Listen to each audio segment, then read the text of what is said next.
Nshuti mukuri iki kiganiro ndabasuje nitwa Gatebuke. Iki ni cya kiganiro tuganira ibitekerezo abanyarwanda batekereza ariko batinya kuvuga. Uyu munsi dufite umushyitsi w'imena, ariko mbere yuko twibwira nagira ngo mbibutse mukanda ku kabuto ka subscribe. Nimukunda ikiganiro muduterera igikumwe, abatagikunze nta kibazo mushobora namwe gutera igikumwe gicuramye, ubundi mudusigire commentaire munabigeze kuri bagenzi banyu. Ubwo rero mbere yuko dutangira ikiganiro nagira ngo nsabe umutumirwa wacu atwibwire. Gatebuke ndakuramukije, nitwa Mireille Abewe, nkaba mba mu mujyi witwa Edmonton muri Canada. Nkaba naravukiye mu Rwanda i Kigali ku Kicukiro. Nkaba mfite abana babiri n'imyaka 38. Murakoze. Ni wowe ntuza Masabo wajya aririmba ngo kavukire ese waraye wiriwe? Yego. Kavukire muri Kigali rwose. Okay. Ubwo rero ikiganiro cy'uyu munsi ni muri bya biganiro nyine abanyarwanda batekereza ariko batinya kuvuga, ni icyo twise open mic. Muri make ni ukuvuga mikoro irafunguye, turaganira ikiganiro tuzageza ku banyarwanda ariko kidasanzwe gifite za structure nsanzwe nkoresha mu biganiro. Ibyo tuganiraho ni ukuvuga turashaka dukureho tabu, dukureho kirazira, duteze imbere ubumuntu. Ubwo rero Mireille, wenda nagira ngo dutangire tuvuga ku za tabu zimwe na zimwe ziri mu banyarwanda, nk'ibintu byo kuvuga. N'urugero ndaguha ingero, wenda urahitamo urwo twaheraho. Ariko hari ukuntu abantu bashaka kubuza abandi kuvuga histoire cyangwa inkuru zabo, ubuzima bwabo, experience babayemo. Ugasanga hari bimwe byemewe kuvugwa, ibindi bitemewe. Hari ibintu byo kuba wavuga uti habaye ubutegetsi bwakoze ikintu kikosa, noneho ukuntu basigaye babyita politike, how mese politike ari ikintu kibi necessairement, ariko noneho wakora ibintu byo wenda gushimira ubutegetsi ntibabyite politike, hari ako ngako nako. Izindi tabu ni nko kuvuga abanyamadini. Hari abanyamadini benshi bakora bakitwara uburyo mbese ubona busenya, cyangwa bagakora ibikorwa bisenya, ariko ukaba utagira icyo uvuga kubera ko ari abanyamadini, ari abantu bihaye Imana. Hari ibintu by'uko ikintu cya munyangire, umuntu yagira ibyago, yaba nk'umuntu we yishwe, nk'urugero nka Kizito par exemple, wajya kubivuga bakavuga ngo utangiye kuvuga politike, kuvuga ko yishwe. Hari n'inyandiko ukunda gucisha ku rubuga rwawe. Hari ikintu wanditse nakunze cyane, wenda nicyo twaheraho. Waravuze ati Kizito mu bintu yakoze, wabonye papa we bamwishe ureba, kandi Imana imuhiruko ridashira, ariko waravuze ati nta rupfu rwaguteye courage nk'urupfu rwa Kizito, kubera ko yagiye yivugiye uko yapfuye. Uravuga uti don't die silent, twe gupfa ducecetse. Hari n'umuntu wanyandikiye amenya ari nyuma y'iyo nyandiko, cyangwa nanjye nayishyize ahagaragara, avuga ngo aho gupfa upfukamye, aho kuraswa upfukamye waraswa wiruka. Wenda twahera aho ngaho kuri icyo ngicyo cy'uko buri muntu agomba kwivugira, akivugira inkuru ye kandi tukayakira. Urupfu rwa Kizito rwampaye courage, non seulement kuko yasize avuze, kuko agipfa ntago nari namenye ko yasize avuze, ahubwo rwampaye courage kuko Kizito yandushaga iminsi 4. Yavutse ku itariki 25 z'ukwa karindwi, mvuka ku itariki 29. Icyo kintu ku bantu bemera mu horoscope tukaba twitwa aba Leo. Leo bikaba bivuga ko turi intare, tukaba turi abami b'ishyamba. Noneho nkaba nkunda n'ikintu abanyarwanda bavuze ngo kuvugisha 81, akaba ari wo mwaka twavutse. Mvuze nge na Kizito kuko ari bo wamentioninze, ariko ubundi hari benshi twabonye baniyo mugabo bavutse 81, ku buryo ngewe ntangiye kwibaza ko uwo mwaka urimo ikintu gikomeye. Nkaba rero kuba yarambyukije nta kindi nuko ntibazaga intwaro Kizito yari afite yari gutuma ashakishwa muri buriya buryo. Noneho iyo nyandiko rero nyivuga bwo nari namaze kumva mu magambo ye ibyo yifashe avugira muri prison n'ahandi hose atubwira inzira ye y'umusaraba. Nkaba nk'uko wabivuze, ntabwo ari we wenyine nzi wishwe, data umbyara yarishwe. Uyu munsi dukoze iki kiganiro ntabwo nzi igihe kizasohokera, ariko tugikoze ari mu kwezi yishwe, ukwezi abanyarwanda akenshi gusa nkaho tugutera ubwoba kuvugamo ibintu, kuko ngo tuba twakandagira cyangwa tukavuga ku bintu bya jenoside yakorewe abatutsi. Akaba mu byo nagombaga kuvuga muri izo tabu, mu byo tutajya tuvugaho, biri mu bintu njye nagira ngo uyu munsi umwanya ndudukundira tuze kuganiraho, mbabwire cyangwa se mbwire abakumva, abumva shene yawe, icyo ntekereza kuri jenoside yakorewe abatutsi, ubundi bwicanyi bwabaye mu Rwanda. Ese ayo mazina atumariye iki? Ese ayo mezi atumariye iki? Ese niba abantu bagikomeza gupfa bazira ubusa cyangwa kuvuga ukuri uko twashaka kubyita kose, ibyo bintu byose byagiye biba, hakaba hashize imyaka 20 na 50 hakazaba hashira n'ijana tukiri muri ibi, izo tabu twazireka gute? Twaganira gute nk'abanyarwanda? Nanjye rero mu bintu nkukundira cyane nuko uvugisha inani na rimwe kandi ntabwo urya iminwa, birumvikana ibintu uvuga, ntabwo uvuga wishahisha. Menya mu Kinyarwanda babyita kuzimiza, mbese ukavuga umuntu ntamenye icyo uvuze cyangwa ubwiye. Ubwo imwe muri za tabu zihari koko mu banyarwanda nuko hari abantu, hari iyo jenoside yakorewe abatutsi ugomba kuvuga, hari uburyo particulier umuntu agomba kubivugaho. Hari n'ubundi bwicanyi nyine bwabaye, reka wenda bari byo duheraho kugira ngo n'umwanya utaza kudushirana, noneho turakomeza ibiganiro tuvuga no ku bindi. Yego. Jenoside yakorewe abatutsi nk'uko nabikubwiye kare yangezeho kuko data yari umututsi, papa wanjye yitwaga Kagabo Innocent, ise umubyara akaba yitwaga Basomingera.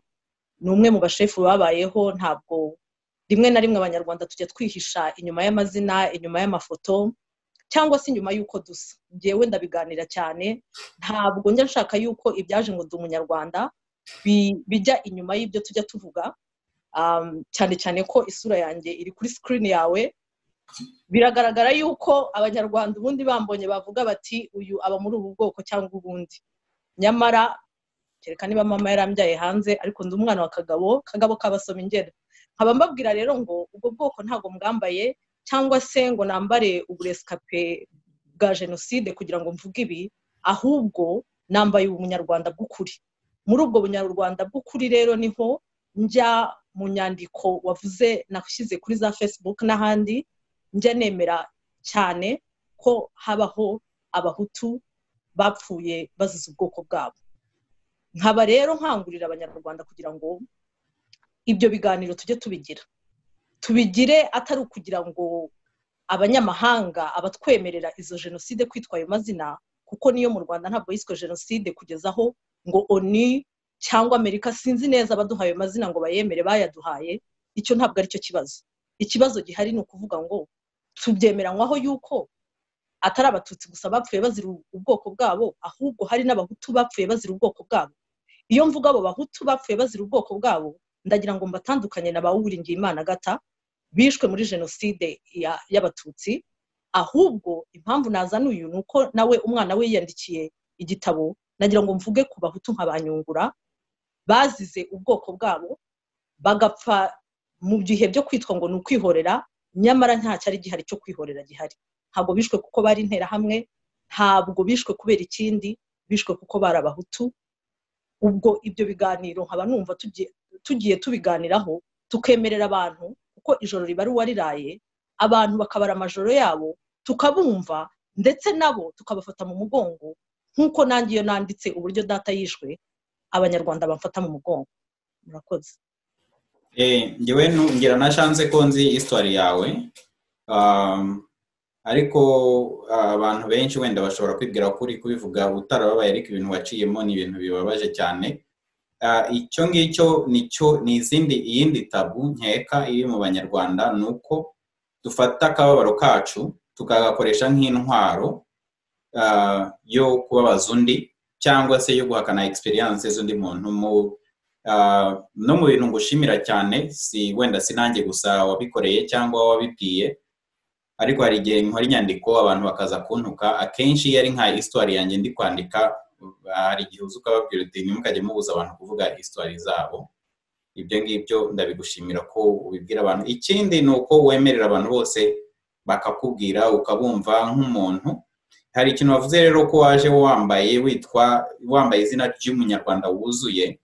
Yewe ikintu nkunda kuvuga ni uko mbere y'uko tuba abanyarwanda, mbere y'uko tuba abakirisitu cyangwa abayisilamu cyangwa se abatagira amadini, mbere y'uko tuba abagabo n'abagore n'abakobwa n'abana n'iki, turi abantu. Icyo kintu rero cyo kuba abantu nacyo ubona ari ikintu kimeze nk'aho ari tabu, kuvuga kwemera ko umunyarwanda ari umuntu cyangwa se undi muntu ari umuntu. Urugero nakubwira, ubu ngubu Trump aramutse avuze ikintu kibi wenda cyangwa agakora ikintu cy'igikosa, muri salo zose, utubari twose, ahantu hose hari abanyarwanda, usanga twese turimo kubivugaho, turi gukora commentaire, abantu bose n'aba expert. Watangira noneho kuvuga histoire aba ku bantu, nyine ku bantu b'abanyarwanda cyangwa mu karere, nk'uko nguko bivuze. Uvuze iyo histoire ya Corneille, uribuka igitabo cye gisohoka ukuntu abantu bamututse, ariko ivugira inkuru ye. Ibuka ko hari umuzungu ngewe twabishwaniye, yaje kuri page yanjye atangira kumbwira ngo Corneille ngo ntabwo azi ibyo avuga, ngo ni umuntu kandi nawe ni activiste mu bantu barwanya jenoside. Yego. Donc turi mu magroupe amwe y'abantu barwanya jenoside ku isi yose. Noneho atangira kuvuga ibyo bintu, ndamubwira rero nkubwire ntunzaneho ibyo bintu by'ubuzungu, ibyo bintu n'uburasiste kuza kutubwira ko twebwe abirabura tutazi histoire yacu, ko ugomba kuyatubwira uko twayabayemo, nk'aho twebwe tutazi kwivugira kubera ko wowe utayemera uko tuyemera kandi tuyazi. Aho ngaho rero naho nyine ako kantu ntabwo ari abazungu babikora, abanyarwanda barabikora. Abanyarwanda n'abazungu bose bazi ko kwemerwa ko hari abahutu bishwe biba bisibye yuko hari abatutsi bishwe. Ntabwo kubivuga bivuga yuko nshaka ko umunegationiste, sinzi n'icyo yataye agaciro, ariko ibaho. Ntabwo, I'm not trying to deny ko habayeho genocide against Tutsi. Ntabwo, that's not my reason to be here. Reason yanjye ni bwa bumuntu bavugaga, ni bwa bumuntu twataye bwo kumva ko umuntu asigaye yarabaye igihugu. Njyewe nkaba niba mvuze ibitagenda mu gihugu mbaye inyangarwanda, naba inyangarwanda nkagira ibyago ukaba utemerewe kuntabara, ngo kuko kuntabara ahari bijyanye no uba utakiri umunyagihugu wemewe. Ibyo bintu byose bikaba biri muri za tabu twavugaga, tukaba tugomba kuganira ibintu bitandukanye. Ikintu cyiza cy'iki kiganiro nakunze nuko ntabwo ari wowe wenyine urumbaza, ahubwo nanjye ndakubaza. Tubazanye umbwire ngo ese Claude wowe wibaza ko inyangarwanda ari iki? U Rwanda ninde? Kuki ibyo byose ibitajyanye n'ubutegetsi buriho, kuki bihita biba tabu? Kuki bitavugwaho? Kuki biba politike kandi ibintu bisanzwe, abantu gusenyerwa, ubukene bisanzwe tubiganira ahandi nkaho nta cyabaye, ariko twabivuga tukaba dusa nkaho tuba dutatiye igihango twanywanye n'igihugu. Urakoze cyane. Nanjye ntabwo nkubwije ukuri, inyangarwanda ni terime yo nuko intimida, ni terime y'iterabwoba yo gushaka kubuza umuntu kuvuga.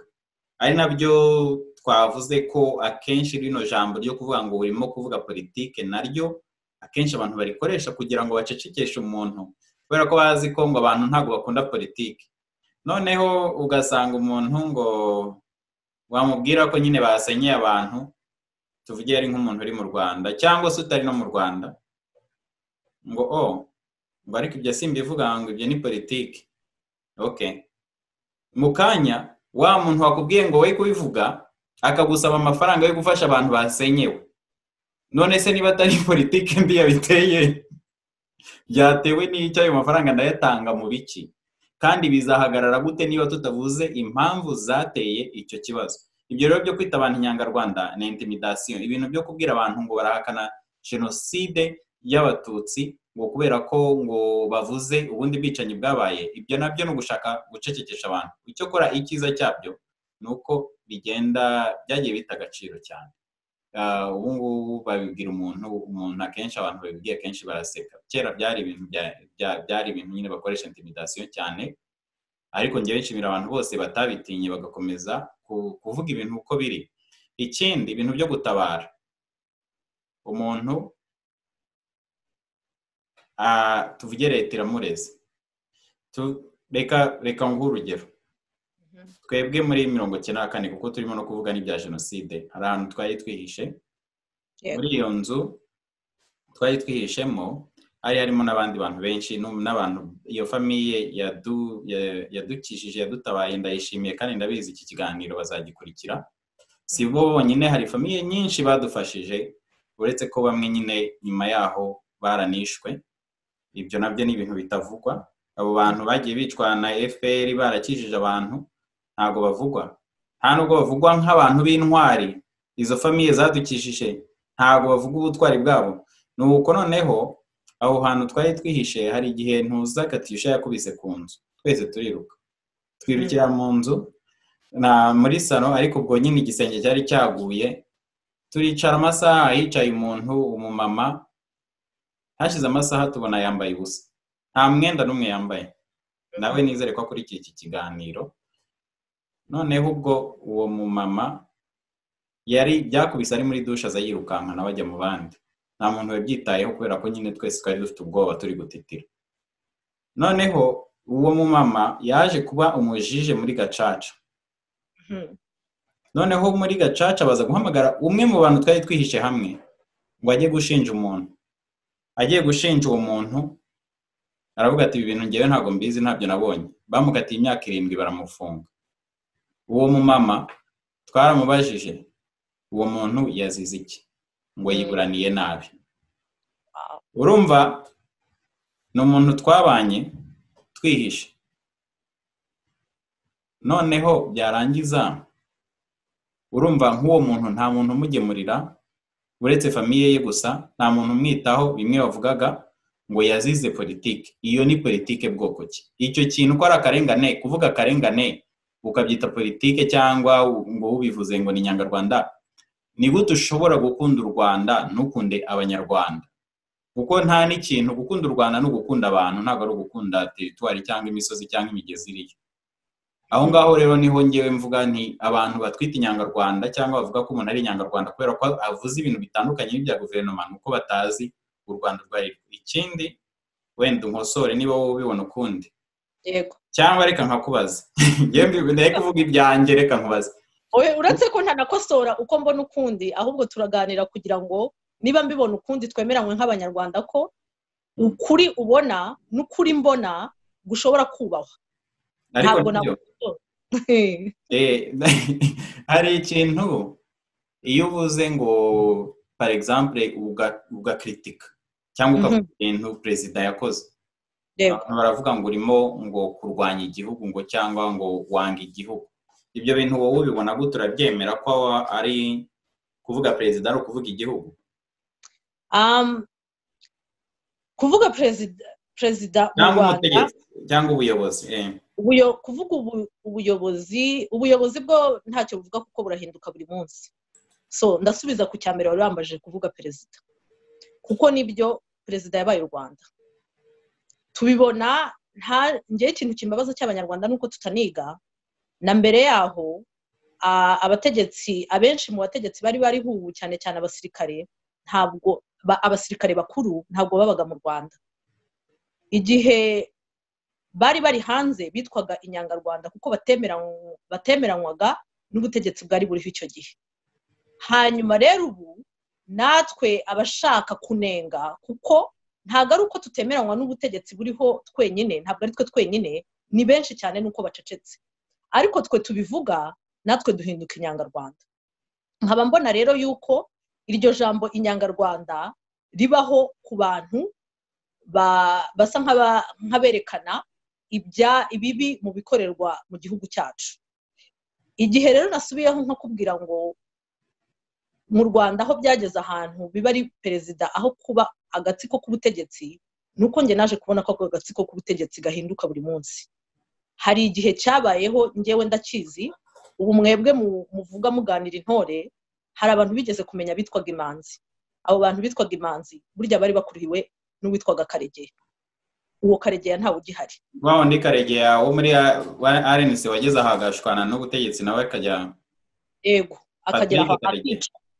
Patrick Karegeya yari ayoboye abitwaga imanzi izo manzi ntabwo zikiriho ubu hariho intore icyo ngira ngo nkuzanireho ngo ni perezida ndavuga perezida uriho kubera yuko asa nkaho ntabwo kuri we ntabwo ari umuri ruhande njye mbona ari njye nanjye ntabwo bikiri agatsiko k'ubutegetsi ahubwo byabaye uwo ari we wese wahangara umuntu umwe kuko kera abo twita ba Karegeya abo twita ba Kayumba bajya banyitirira kandi ntabazi kandi ntabemera njyewe mpamya ko bafite ibyo bapfa ubwabo personnel atari nkanjye utari muri politike w'umu activiste wivugira ibyo ntekereza nta hantu na hamwe mu ishyaka rya politike mpagaze ubwo rero mu gusubiza igisubizo cyawe nibyo koko ngo kunenga ibyo umukuru w'igihugu w'u Rwanda yaba atekereza cyangwa yavuze niyo kaba ari akantu gato nk'uko yakaraba intoki usanga ngo bibaye politike ndetse bikagushyira kuri liste y'inyangarwanda nabonye hari ejo bundi hari akantuza akazina katangiye kandi nkunda ya sisterhood ubu ngubu sinzi umubare tugezeho ngo barafinda akazi barafinda akazi ako kantu nako bakavugaho barafinda akazi ni akazina kazanywe nuko umugabo Barafinda uko asa nk'ukina politike atari ibisanzwe bizwi n'abanyarwanda cyane cyane ko ubu byateye intera yo kuba yakwitwa umusazi noneho aho hajeho abakobwa njyewe nari kuvuga ntibari kutwita Ndabaga hari abakobwa babayeho basaga nk'aho ari abasazi muri story yacu twari gufata ayo mazina tukayemera nayo cyangwa bihangange nk'abanyabingi Nyabingi we reka musunikeho gato navuga nk'abandabaga njyewe mva no mu bwoko bwitwa abacyaba tukaba twaravuye ku witwaga Nyirarucyaba nawe iyo mwitirirwa nari kwemera ariko noneho kuko babonye ko muri bya bihango tuba dutatira ngo nsa nkaho natatiriye igihango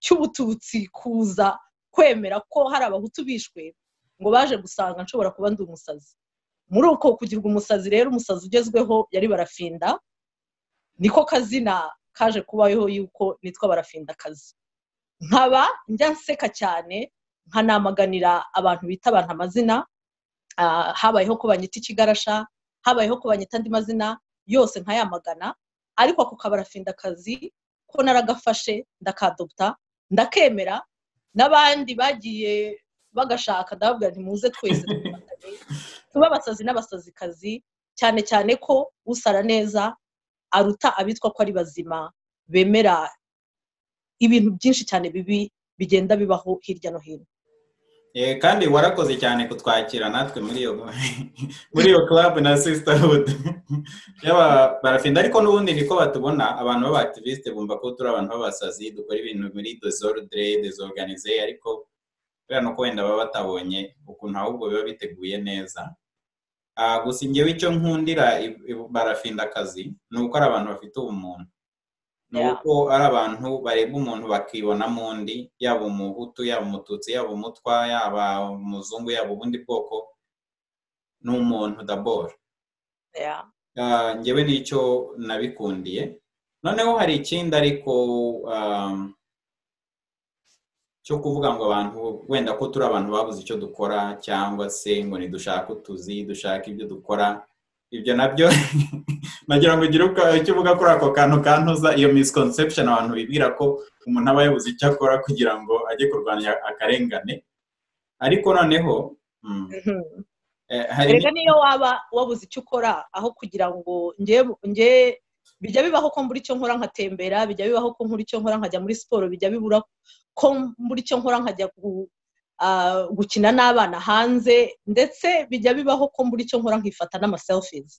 Ariko aho kugira ngo nifate amaselfies navuganira abarenganywa, cyane cyane ko ndi muri bake batangiye kuvuga bitarangeraho. Ubwo rero nkaba numva niba ari uko mba nabuze icyo nkora, nkaba mvuga atari uko mvugira musaza wanjye cyangwa ababyeyi banjye cyangwa n'undi muntu twegeranye, ari uko mvugira umunyarwanda kuko ari umunyarwanda ntacyo mfite mfana nawe cyangwa musaba, ndumva nabyo umuntu yabuze icyo akora yabikora nta kibazo. Icyo ngicyo nakigushimira cyane, kandi kuko abantu benshi bakunda kubikora birebera za intere, ariko akenshi hari benshi babikora nako sinzi niba ari benshi, ariko hari abantu, umubare w'abantu dukora ibi bintu tutarimo gushakisha, ntabwo dushaka imyanya, nta ambisiyo dufite zo kuzaba muri za guverinoma n'iki. Twebwe icyo dushaka nuko abantu babaho batuje bameze neza. Noneho bigatuma nyine abantu bavuga bati none zuriya muntu ari gukora biriya nta kintu arimo kunguka, yabuze icyo akora, yagiye agaterura amakarito. Ako kantu nako nigeze kukavugaho ko guterura amakarito. Amakarito ntabwo twabaho hano tutayaterura, kuyaterura nabyo turayaterura, ariko nk'uko najya nshimishwa n'uko abantu batazana abacu batahamagariwe uyu murimo, kuko njya nibaza ko ari umuhamagaro, nk'uko batazanwa mu biganiro byacu, mba numva n'utuzi twacu atari ngombwa. Ariko icyo nzi cyo ntabwo nabaho, ntabwo wabaho tudakora. Nta kintu gihari kiduhemba, ntacyo nzi, ahubwo namwe nimukimenya. Niba kuvuga ukuri bya mpemba nabyo ntabwo nabyanga cyane, gusa guhemberwa gukora ikintu cyiza biruta guhemberwa gukora ikintu kibi. Exactement. So ntabwo hari indirimbo numvise kare irimo kuvuga ngo abantu ngo ugenda ngo akica ngo agahembwa na leta, ibintu nk'ibyo. Ni indirimbo ya Byumvuhore, ni nshyashya. Ego Byumvuhore burya n'umuntu nkunda cyane indirimbo ze, we n'amasabo kuva kera cyane nyiri umwana. Na indirimbo nshyashya yasohoye nyine harimo lyrics nk'izo ngizo. Nyine wari uri kuvuga ukuntu guhemberwa gukora ikintu cyiza nabyo ntacyo bitwaye. Buri muntu wese aba afite impamvu zatumye agera aho ari. Njyewe ntabwo navuga ngo hari ikintu iki n'iki cyatumye mvuga, uretse ko mu by'ukuri nari naracecetse kugeza aho Kizito apfiriye. Abo tubana, abo dufite ubucuti ku masocial media barabizi yuko nari narahisemo guceceka. Buri wese aba afite icyamubyukije, ariko nyamara nkaba nanemera ko buri muntu wese afite uko ateye. Njyewe ndi wa muntu njya niteraho blague yuko meze nka wa mutwa bigeze kubwira ngo baramuha igare nacece ku munota, yagera ku isegonda 59 akibuka ipompo agasaba n'ipompo. Muri abo bantu aho kugira ngo nibwe n'ijambo nzanirwa n'undi bwiye. Bivuga yuko ikintu iyo kindimo mba ngomba kugisohora. Muri uko kugisohora rero ugasanga bamwe na bamwe bakubwira ko bishobora kukwicisha, bishobora kugutera ikibazo, ngo ntiwemerwe muri sosiyete. Njyewe aho ngaho naho nkaba nagira ngo mpakore. Niba hari umuntu wanjye cyangwa se utekereza kuri ibyo waba azakurikira iki kiganiro, nagira ngo mubwire ngo twese tuzapfa. Urupfu ntago umuntu abazaho bazahurira. Nshobora kunyerera ku gishishwa cy'umuneke bikaba birandangiranye, nshobora kwicwa na coronavirus, nk'uko nakwiyahura cyangwa se nkicwa n'ibindi bintu bitandukanye, n'impanuka n'iki byose. Kuvuga rero ngo kuba nzicwa, icyo nicyo gituma mvuga, bituma mvuga kuko ahantu hagezeho twumva ko iyo umuntu avuze ukuri kwe bishobora gutuma ajya yicwa ari muri Canada, muri Edmonton. Ntabwo ndimo ndavuga za Toronto na za Montreal aho abanyarwanda bahura buri munsi. Ndi muri Edmonton, ahantu mpamya ko nta banyarwanda barenze 5 barinjira mu nzu yanjye, ariko abantu bakaba babona ko kuba mvuga ukuri bishobora kunyicisha. Icyo kintu nicyo nagira ngo tuvuge, dusakuze, kandi tuzanibukwe kugira ngo ninapfa nziza ukuri abanyarwanda bazasigare bavuga bati tureke bariya abantu bari muri parlement, bariya abagore bari muri parlement, nyamara hari undi mudamu tuzi aha n'aha n'aha wasize abana kubera kuvuga ukuri.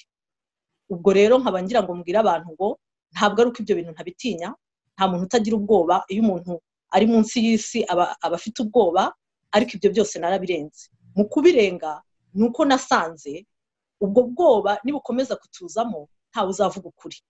Nge rero naraburenze, nkaba niba ari cyo gihe cyo gusezera ngira ngo mbasezere mbabwire ngo ntabwo nzasubira inyuma, nzavuga ukuri, nzavugira abarengana ibyo nzashobora, kandi ibyo ntazashobora nzi ko hari abo nzasigira icyo kivi bakacyusa.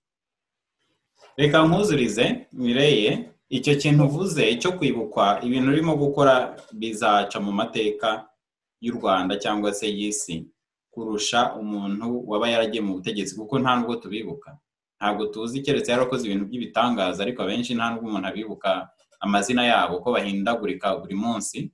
Ariko iyo ukoze ikintu gihindura isi na sosiyete n'ukuntu abantu babayeho ntabwo wibagirana. Icyo ngicyo rero nakikubwira.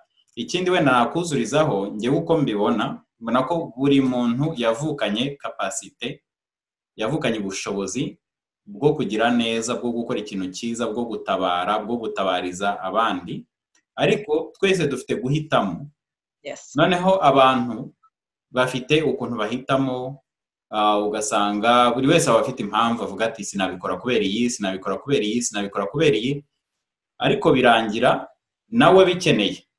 Akenshi ugasanga abantu babikoze, urabona nk'uko ubikora, ni nacyo kintu ngushimira cyane, ubikora wowe nta mpamvu yawe bwite, nta kintu personnel bitari byagukoraho. Abandi bo bajya kwisama basandaye byarangije kubageraho. None se niba atarabishoboye, iyo mpano atarasanzwe ayifite, ayikura hehe iyo byamugezeho? Cyangwa se akumva ngo bigomba gukorwa n'abandi, we nta ruhara bifitemo, ntabwo akora ibintu nk'ibyo, ariko akanya gatoya bimugezeho, kandi twese bitugeraho. Ye ni nacyo mbona ko umwami wacu umwami w'u Rwanda Kagame nta muntu adashimira, nta n'umwe asiga, buri wese eventually bimugeraho, kandi agatabaza. Uretse ko hari abahitamo kwicecekera, ngewe ikintu nemera nuko gusakuza, kuvugira ku mugaragaro, kwamagana ni ibintu bifite akamaro cyane. Ni nako za systeme zigenda zihinduka, zihindagurika.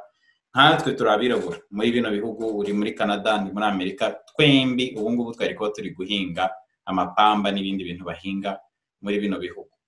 Iyo hataba abantu basakuje ngo bakore, barwanye, bamagane slavery, imenyekane uko imeze, bavuga uko kuri, baba kandi bo banafite na danger yuko bahita babicira aho ngaho, barabikora.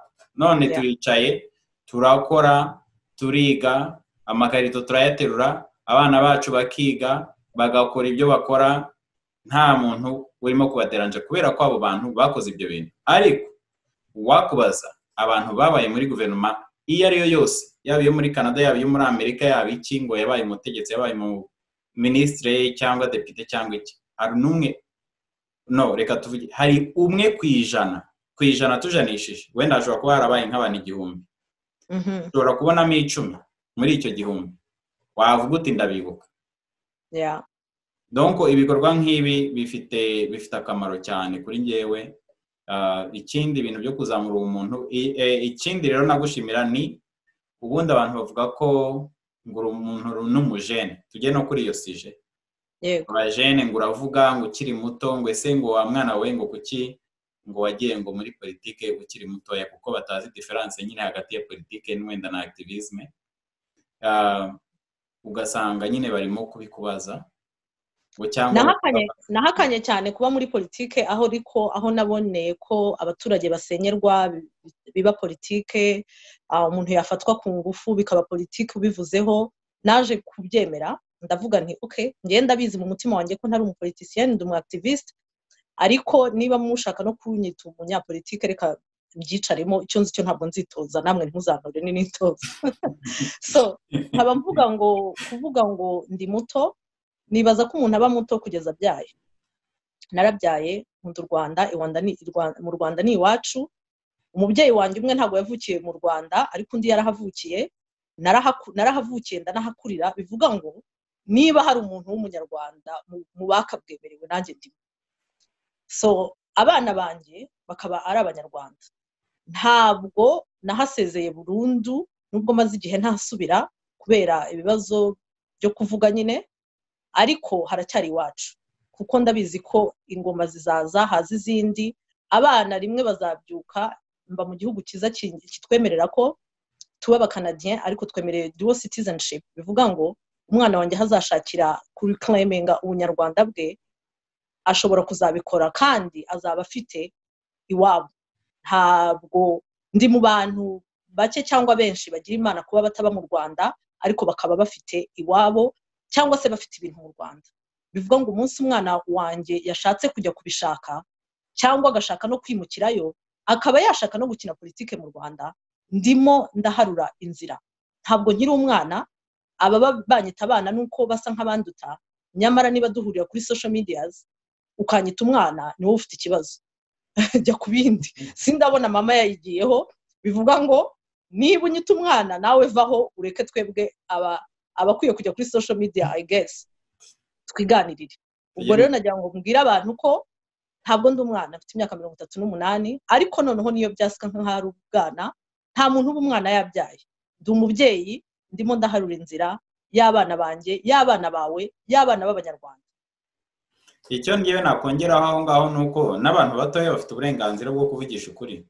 Yego. Niyo yaba atarabyara cyangwa se imyaka yose yaba afite, kuvugisha ukuri ni ikintu cyane ikintu cy'ubumuntu. Icyo ngicyo ni ikintu cyangombwa ku bantu bose. Donc wa mugani wawe abumva ko turi abana cyangwa kuri social media, kandi turi kumwe kuri social media, no kuva muri iryo vumbi rya social media tukikomereza. Gusa wenda kugira ngo duse nk'abasoza, yego, twavuze kuri byinshi, twavuze kuri za tabu zihari, twavuze ku bintu by'amoko, ubwicanyi bwabaye, gukritika guverinoma, kuba umwactiviste, kuba barafinda akazi, ibyo bintu byinshi.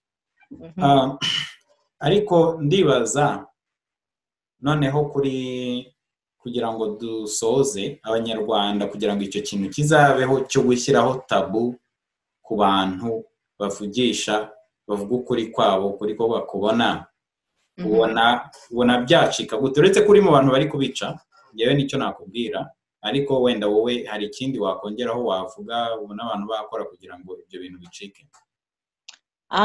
Gucika biragoye kugira ngo bicike mu banyarwanda, cyane cyane ko mu mico tujya duhisha harimo iyo mico yo kumva yuko umuntu muto ngo atahana umukuriye, bitavuga mu myaka gusa ahubwo no mu buremere no mu bukire.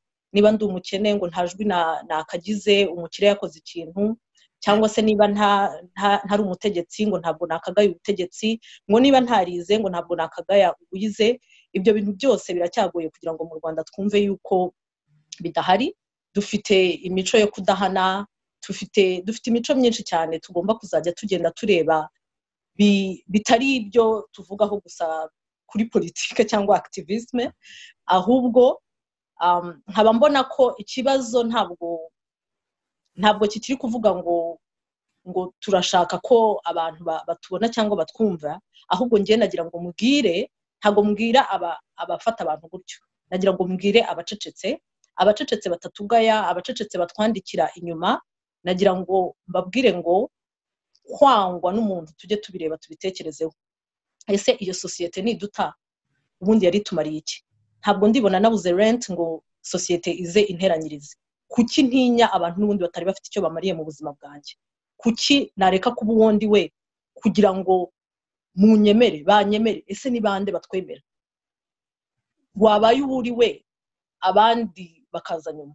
Ubwo rero nkaba numva ko ntabwo ari ngombwa ngo batwemere, ntabwo ari ngombwa ngo, icyo nzi cyo abacecetse baratwumva, kandi ntabwo ngiye kwitera amapeti, ariko mbona ama email arenze 20 ku munsi kuva natangira kuvuga ambwira yes at least 3 muri yo abambwira ukuntu nabaye icyohe ukuntu natatiye igihango ariko amenshi navuga ngo more than 80% y'ama emails mbona nambwira ngo go for it natwe tuzagera one day ubwo rero niba ndimo ndahinga inzira yo kugira ngo abandi bazabashe kuvuga ndabyemeye bakoze nabo karibu abo bacecetse wenda bazaze tuganire turi benshi aho kugira ngo niba wenda hari abatinya ko byaba ari gutya umwe kuri umwe bazaze tuganire turi groupe ariko nabo bagire icyo bavuga wa mugani ibyo ngibyo uko bivuze hari imvugo nkunda hari n'imvugo ntakunda ndi kwivugira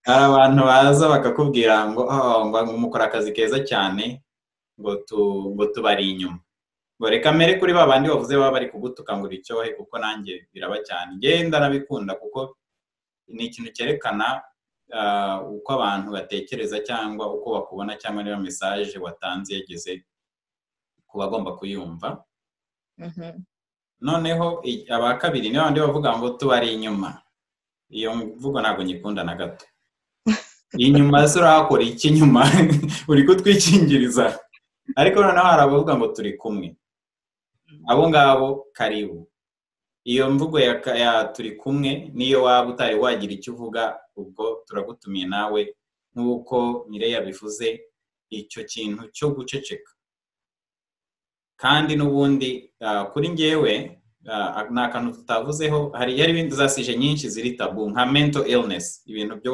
kurwara mu mutwe za depression ibintu nk'ibyo ibintu byo kuvuga nabyo ni ukwivura kubera ko buri muntu afite conscience yego kandi twese niba ukoze ikintu kitari kizima conscience yawe byanze bikunze irabikubaza aho ngaho rero numva ko ari no kwivura harimo na therapy uko gutinyuka kubera ko uko guceceka ubwo bwo gucecekesheje ntabwo uri kubaho umeze neza mbese nabyita ko dufite ikintu cya liberation yo kumva uri umuntu wuzuye kandi utikanga kandi n'icyo bagukorera cyose baramutse bakwishe ntabwo bashobora kukwica kabiri ariko ibikorwa wakoze bihoraho ni icyo ngicyo ngewe navuga kandi nyine karibu ku bandi bacecetse thank you ibyo bya mental illness nagira ngo mbyongereho gato ndi mu bantu bake bagiriwe nagize imana zo kuvuga ibyambayeho ibyatubayeho muri jenoside ndi umwana muto nkajya mbona ingaruka z'abatarabashije kuvuga bagenda bagira bakuze nkaba rero nemera neza ntashidikanya yuko icyo abandi babonamo ubu barafinda akazi cyangwa kuba ari ubusazi kuvuga ibindi ku mutima aricyo kintu kimfasha mu buzima bwanjye nta kintu na kimwe bimeze nk'aho ari selfishness indimo yuko aho kugira ngo ikintu kimbabaze njyenyine nkisangiza n'abandi tukababara ida turi benshi cyangwa se no kuba kinsohotsemo bigatuma numva ameze neza iyo ikintu nakivuze mpita numva nduhutse ubwo rero nkaba nakwemeranywa nawe yuko muri parti yo kugira ngo twireberere nk'uko njya mbivuga ndi umuntu ukunda gukora siporo atari uko nyikunda ahubwo biri part of yo kwimenya no kwifata neza so iyo nayo ni yindi ntwaro nkoresha yo kugira ngo numve nduhutse ku mutima nuko ndavuga sangiza abantu iyo uvuze ngo kuvuga ibintu byawe bishobora kubabaza abandi abo bantu koko baba bababaye ubu hari ikintu nshobora kukubwira par exemple muri history yanjye wowe cyakubabaza kandi ari ibintu nabayemo kuko ngewe ntabwo ni concept wenda ntumva neza cyangwa hari izindi mpamvu zibitera kubabaza abandi byo ni ikintu twagombye kutitaho niba history yanjye iri bukubabaze ntabwo ngiye bindeba ntabwo ari ukukubeshya ejo bundi nasomye histoire ya Uzaramba Aimable Karasira ntabwo narize bisanzwe nararize abana banjye bararira mama arahamagara asanga abana barimo bararira arambwira ati abana babaye iki icyambabaje ni iki nuko nabayeho mu buzima nzi ukwicwa kwabayeho kw'abahutu ariko sinigeze nibaza yuko hari abatutsi babipfiriyemo kubera ko nabo batabyifuzaga iyo ni histoire iri ku kinyamakuru Jambo uwashaka kuri Facebook nitwa Mimi Kagabo yazanyandikira nkamwoherereza iyo histoire ariko byanyumvishije ukuntu mu bantu muri iki gihe barimo baravuga kandi bari mu Rwanda uwo Karasira ari mu bantu ndeba nkumva arantangaje ariko byatumye numva aho abikura n'ikimutera imbaraga zo kugira ngo avuge nkaba rero mbabwira nk'abanyarwanda cyangwa se abandi bantu babwire ngo nibyo histoire z'abandi zizabababaza zizumva ntabwo ndabizi yuko ibi bintu naba ngiye kuvuga mwareba mukavuga ngo uyu mudamu twumvise ashobora kuba ari shallow ariko nagira ngo babwire ngo iyo numvise ukuntu kwicwa kwa data numva nari mbifitiye uburenganzira bwo kubabara ariko ubu nkaba numva ibyo bashyizeho abandi pfunwe bituma ntagifite nk'iyo duro yo kubabara iyo numvise ayo ma histoire si ukubabeshya arambabaza ariko agomba kuvugwa nanjye nkababara nkamenya ko uwo naririye ibyo nahawe Pole ngo ndabyemerewe hariho abandi batari babyemerewe kandi ida bato kuri nge cyangwa se bababaye kundusha kuko hari abantu ize jenoside twazemera tutazemera uko mushaka kubyita uko mubishaka ariko ibyo abantu bakwita nka double jenoside hari abantu babibayemo byombi bagashakishwa mu Rwanda bagenda banahunze nabwo bakongera bagashakishwa abo bantu ntabwo tujya dushaka kubumva ubwo se niba izo histoire zambabaza kuki ntashaka kuzumva ngo mbabare ngo numve ko kubabara biri part of us ubundi se byumvise simbabare naba ndi muntu ki bring it on nituzemere ako kababaro uvuga ni akababaro keza ni ukubera ko uba ufite ubumuntu urimo kumva undi hari abafite kubabara ngo kubera ko ibintu urimo kuvuga birimo gusiba ibyabo kandi wanabivuze tugitangira ko hari abantu bumva ko ivuze ubwicanyi bwabereye ku Bahutu par exemple nanga barimo kuvuga ngo urimo gupfobya jenoside yakorewe Abatutsi kandi hari abantu twabirokotse kandi byombi tubireba tubibamo ukanabibona wenda ukanakizwa nuko muri uko kuvangura bakureba bakavuga ati uyu nguyu umenya n'ubundi interahamwe zari zigiye kumwica reka tumwihorere ibintu nk'ibyo ubizi bigaragara ariko abantu bakavuga ngo birababaza kubera ko uri kubicira amateka ni icyo ngicyo navugaga ntabwo navugaga ko wenda umuntu ababara kubera ko nanjye amahistoire ndayumva buri munsi buri gihe y'abantu kandi arambabaza igihe cyose umuntu wese umbwiye histoire uko ayimva nk'uko abantu dutandukanye abantu barekotse jenoside harimo abashaka kwitwikira uwo mwenda nagiye nsoma kenshi ngo hari abawatswe hari abo tuzi neza nka ba Kizito kuko baririmbye indirimbo zivuga ko ubundi bwicanyi bwabaye ngo bakakwa uwo mwenda w'uburescape ubwo wenda nanjye nzawakwa sinzi abayitanga n'abayaka uko bimeze ariko abo ngabo byitwa ngo birababaza bakumva yuko byabasibira histoire nta kintu na kimwe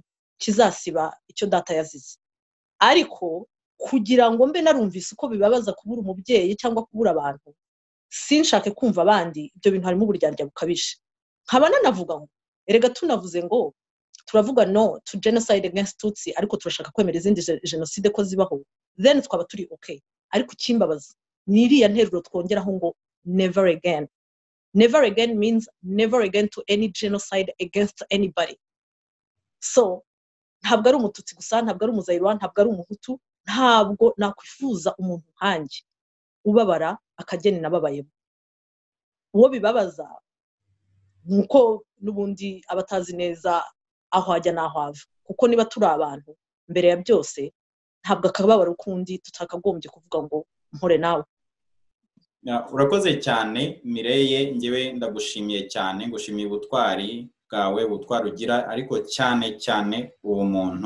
ubwo bumuntu bukurimo butuma ibikorwa byawe bikora ku mugaragaro kandi n'ibyo izo za tabu zo gushaka kugucecekesha ugasanga noneho ni ibintu warenze kandi ukaba utuma n'abantu benshi bagira terapi kuko abo bose baba bari kukwandikira nabo ni ka terapi baba barimo kwikorera ubwo rero ndagushimiye nabo nizere ko bagushimira abazakurikira iki kiganiro turabashimiye abafite ku manywa mwirirwe abafite nimugoroba muramuke nawe utaha